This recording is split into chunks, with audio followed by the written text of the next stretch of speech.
Martin Paasaja, kui Rocki võita, siis võite ka korralikult kohe või? Jah, kui juba, siis juba, jah.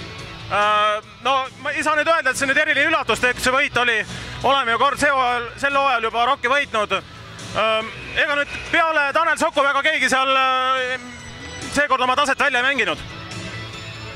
Jah, ma ei tea, meie ka alustasime nagu väga teravalt kohe ja väga enesekindlalt mängisime ja nemad tundub, et me ei lasknud neil valmis olla või nad ei olnud valmis ja võtsime oma ära.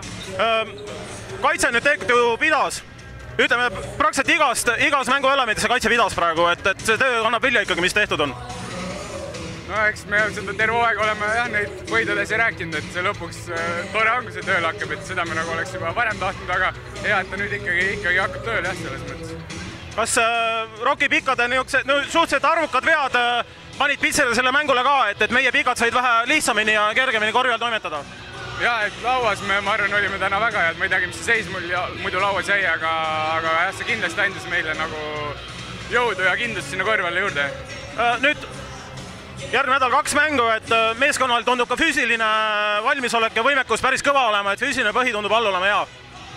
Jah, ma arvan küll, et me oleme väga heas konditsioonis, aga ega need selle ei tähenda, et nüüd TTÜ ja kes see reedel on Valga, et see nüüd midagi nüüd lihtsalt on, et Rocki võitsime, et samamoodi peame enesekindlalt mängima ja agressiivselt ja küll need võidud siis tulevad. No küsimus oli lihtsalt sellest ajendatud, et mitu mängu nüüd järjest, et näha on, et te peate vastu väga hästi. Ma arvan küll, et peame vastu, jah.